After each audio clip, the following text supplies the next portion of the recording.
Alright, I hope this is an okay angle for you to see this. So, this is what we're going for. I did this one already. I'm going to do it over here. So, a brush like this. I got this from like a BH Cosmetics set. It is like a dome brush. It's floppy, but it's still kind of dense at the base. And then I'm taking the darkest color that I'm doing. So, that is raw in this case. These are the two mattes I'll primarily be using. And then I stamp in the outer corner. I'm going to try to keep my mirror out of the way. Stamp the pigment into the outer corner.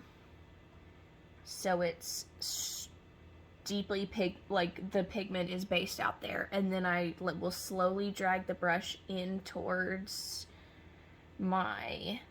There's hair on my face. In towards the middle of my crease. Then I'll go in with a little more.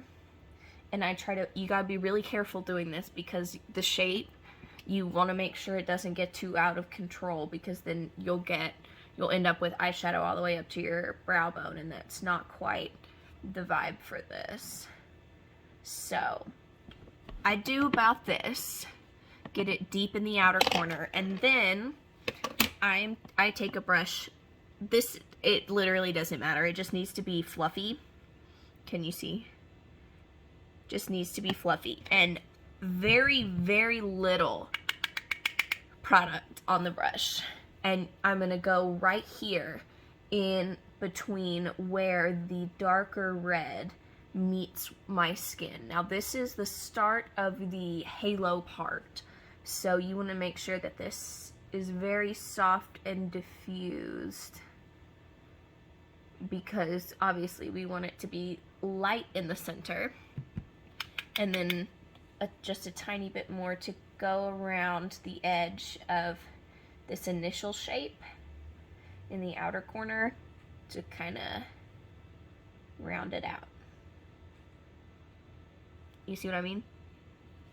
So we're building up the red, the lighter red towards the inner corner here, just a little bit at a time. And I think this is good for the moment, because now I need to get darkness on the inner corner. Any little tiny brush, this little tiny brush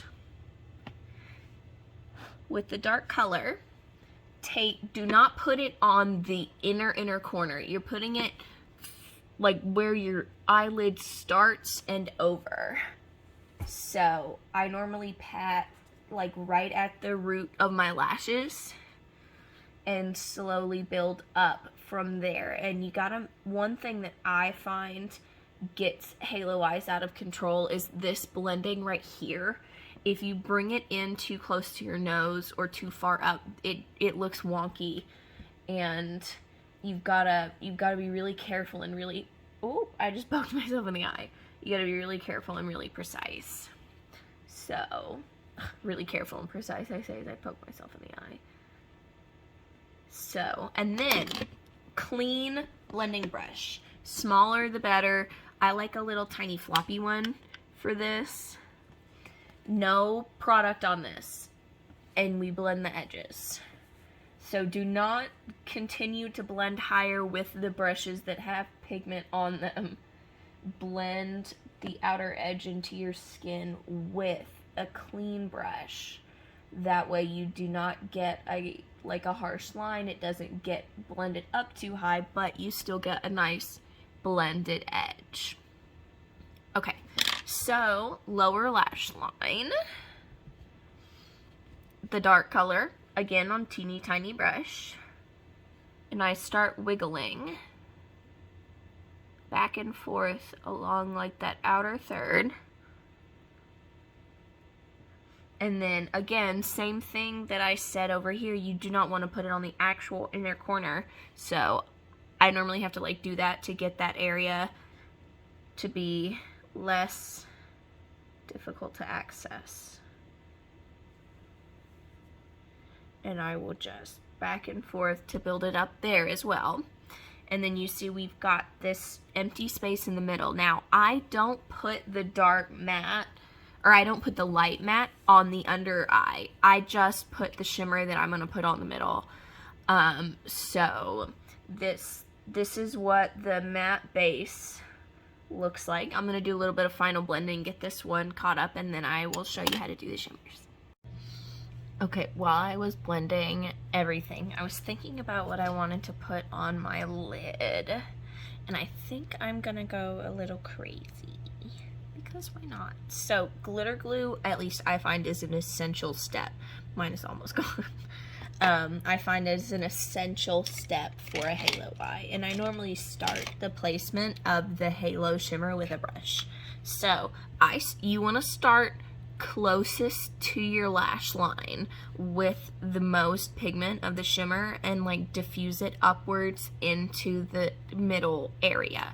I'll show you what I mean by that. But so I get some glitter glue on my brush. This is just like a little shader brush, but it's pretty short, little stubby guy, and then I will pat the glitter glue over the center of my eye and like barely use any pressure, barely touch it to my skin at all, up towards the top of the halo and make it more opaque down here. Now I apply the glitter glue with a brush, but a lot of times I feel like the shimmer is better applied with a finger. So I am going to do, which one? One of the Devinah Halo Moon shadows. So start closest to the start closest to the lash line, and I kind of like go back and forth to smooth the pigment out. And then I'm always working like swiping downwards because I don't want to push it up further. So, oh, I'll tell you in case you're curious. It is Zira that I'm using. Oh goodness, the wind just blew the door.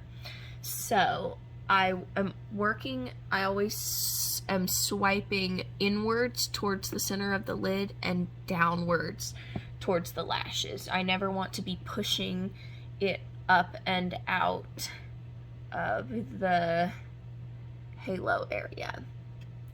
So it's still got a little bigger than I wanted it to, but that's okay because I place the glitter glue with precision, so that will let me blend away the other stuff. So I'll show you what I mean. Back in with the first brush that I used in the darkest color, raw, and get a little more on the brush, and then I'm gonna take it on that edge, the edge of the shimmer, and buff it, like buff it in a like either back and forth or little tiny circles to blend that edge so the sparkle gets further diffused on the edge. And then back with the original tiny brush that I did the inner corner with, and do the same thing, drag it across the area to blend that edge. And let's see, I'm pretty happy with that. So back with tiny brush, or this little shader brush, and the glitter glue, and I put glitter glue on the middle part. I don't bring it past, I'm kind of using my iris as a judge. Like I don't want to bring it in past the colored parts of my eye into the white parts of my eye. Does that make sense? Do you see what I'm talking about? So now I need a different little teeny tiny guy because I don't want to contaminate the glitter glue one. And back to Zira, just a little bit, and I stamp first to try to keep sparkle from like getting all in my eyeball, and then I try to keep my eye closed while I shimmy back and forth, again, to try to keep some sparkle from getting into my eyes because they're very sensitive. And doing it that way, you can see the most of the pigment is underneath the iris here, but then it blends out into the edges same as it does on the top. So I'll go ahead and do the bottom on this side first.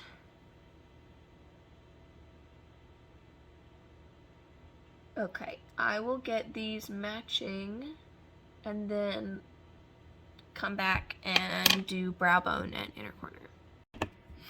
Okay, eyes are matching. I put my base on, my primer on. That's all I'm going to put on my face today.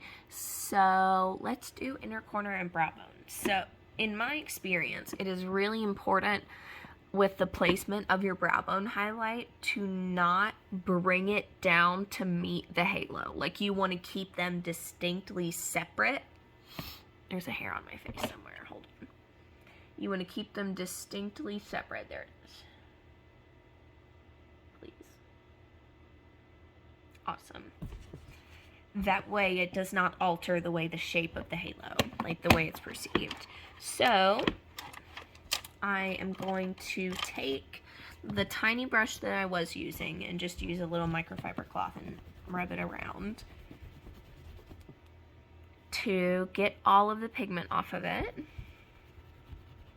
And once I am satisfied with that, we are going to use it for the brow bone and for the inner corner. So now what am I thinking in terms of tone for...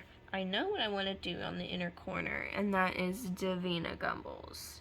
So I stamp, again, do like little wiggles, because you got to be very intentional with your placement in situations like this. And if you blend too far over into your other colors, it will affect your inner corner highlight, and you'll get like a weird cast. So I'm going to keep my microfiber cloth down here, and I'm going to clean my brush off between each time that I go in and pack the stuff on. That way I'm not transferring any red around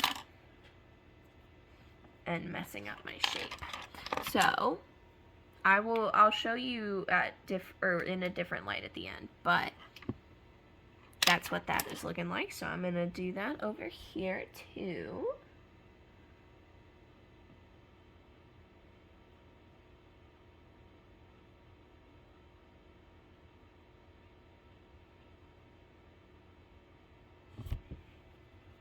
Gotta clean it off. I've worked so hard on it. I'm not going to mess it up with the inner corner highlight right now. So this is like a gold, and there's some green in it, and this Zira shade, when the light is not hitting it, flashes green. So I think that will be really cool, like, to play off of that. Awesome, awesome. Now, gotta flick that off. Because I feel like the most important thing that you can do with a halo eye is keep everything like distinct. Keep everything separate. Don't let your blending get too blendy. Do you know what I mean? So that is what it looks like right now. So now the brow bone. I feel like that's kind of a make or break for me. Hold on, is there something in my eye? The brow bone is kind of a make or break for me, so I must make my decision carefully. What do I want to put up there? Yes, Magpie.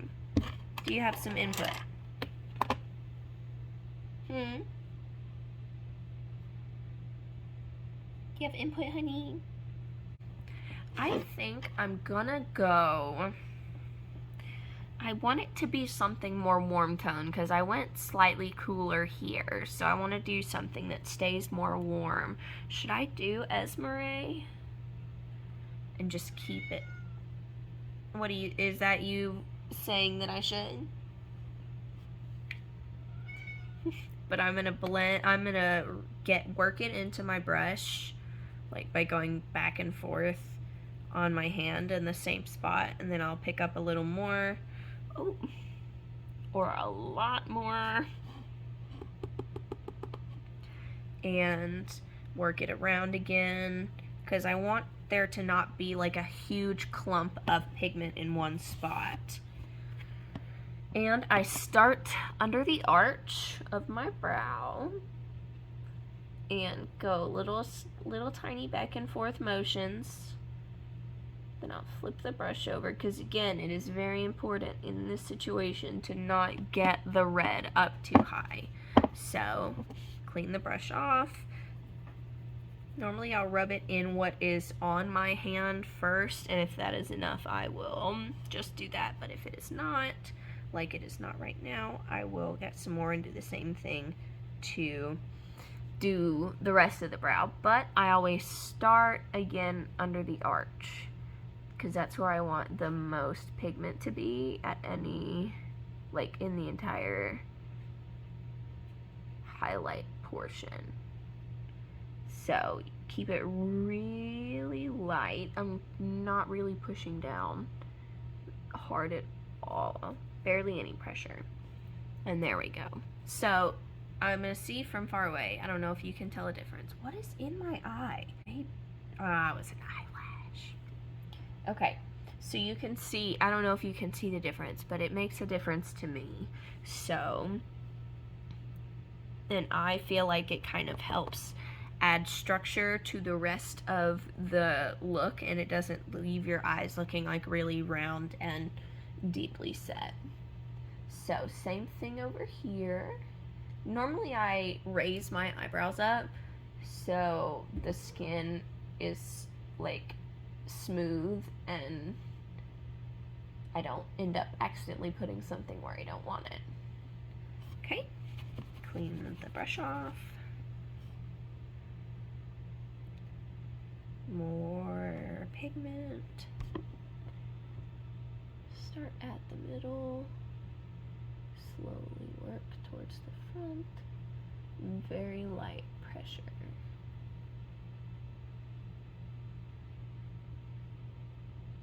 Perfect. Perfect, perfect. So that is how it looks now. I'm going to get my mascara and my brow gel on, and then I will get a different angle and I will show you how it looks finished up. Okay, so look is done. I will show you how it looks straight on, and then I'll give you some different angles. There's a hair again. Some different angles so you can see the way the shape looks and how it looks in different lights, how the inner corner looks. I'm not 100% happy with the inner corner, but I mean, it is what it is. And the brow, I really do like. So that's it. That's a halo eye. I hope that was actually helpful information and that I described that well enough that it could be beneficial. So